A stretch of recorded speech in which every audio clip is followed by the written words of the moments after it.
Eto na nga yung part 2 nung pagkagaling namin ng Pangasinan. Dumiretso naman kami sa Baguio. Bago kami nag-Baguio, dumaan muna kami sa pinsan namin sa La Union. Para iwanan nga yung aming ibang dala. At napakadami ng aming dala ay napakabagyat din naman sa aming likuran ng sasakyan. At saka yung mga tubal namin, iniwan na rin namin.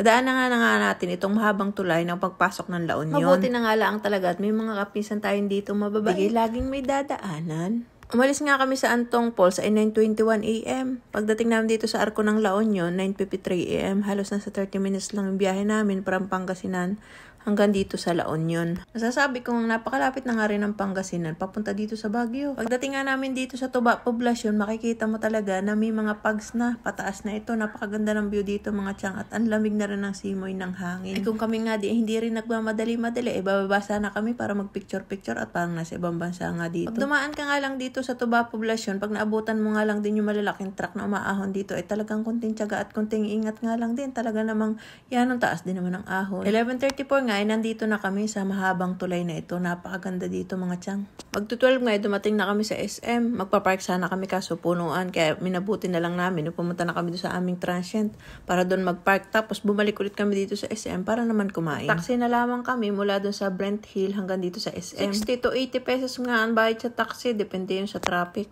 Pagkatapos nga namin kumain ay nag-grocery muna tayo para tayo may kainin naman doon sa ating tutuluyan. 2 PM nga finally nag-check-in na kami dito. Kinuha lang namin sa lobby guard yung ating susi at yung access natin sa elevator, pati na rin yung contract. Sa Brent Hill Hotel nga pala tayo nag-stay mga tiyang. At kung interesado nga dito sa tinuloy naming hotel, pwede mo itong mapanood sa susunod kong video. May separate review ako nito. So after nga namin maayos mga gamit, bumalik na kami at ito na nga umulan na. Pagdating namin ng Botanical Garden, hindi na rin kami nakapag-entrance fee. Gawa nang dumating na rin to si Bagyong Nika ay kainaman. Eh di ayun, mukha mag-ESM na naman talaga tayo muna. In-enjoy na lang muna namin yung magandang ambience dito sa SM.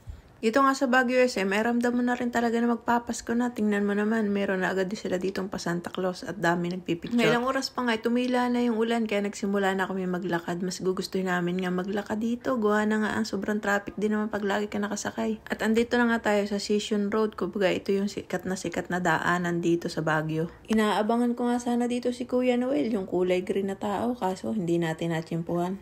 Mahaba-haba na nga yung amin nilakad dito pero hindi naman namin ramdam yung pagod dahil malamig nga dito.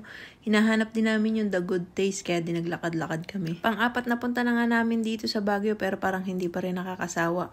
Parang nakaka-addict nga. Kahit nga ilang punta na namin dito, meron pa rin mga natidiscover kaming bago dito sa area na to. Ngayong gabi nga, isi-celebrate na rin namin ang kaarawan ng aking mother. Dito nga kami pumunta sa Eat All You Can sa Sanggupsal na pinipilahan. Kung gusto mo nga panood yung review nito, may separate video din ulit ako nito. At dito nga, may pakanta pa tayo kay mother.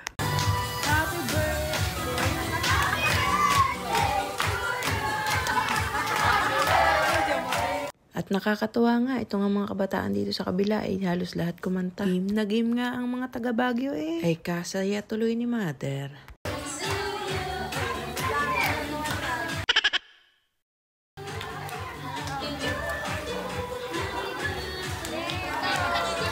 At matapos nga namin mag-celebrate, maglakad-lakad na naman ulit kami, papunta naman dito sa Burnham Park. Tiningnan namin kung alin yung pwede naming puntahan para bukas naman. Dahil pagod na rin kami, pauwi na rin kami ngayon sa ating tinutuluyang hotel. At dahil malayo-layo ng kaunti dito yung ating hotel, ay sasakay ulit tayo ng taxi. So finally nga, nandito na ulit tayo sa hotel at pahinga naman tayo para bukas sabak na naman sa mga galaan. Hanggang dito na lang. Bye! See you tomorrow. So, paano? Abangan nyo lang yung part 2 ng aking video.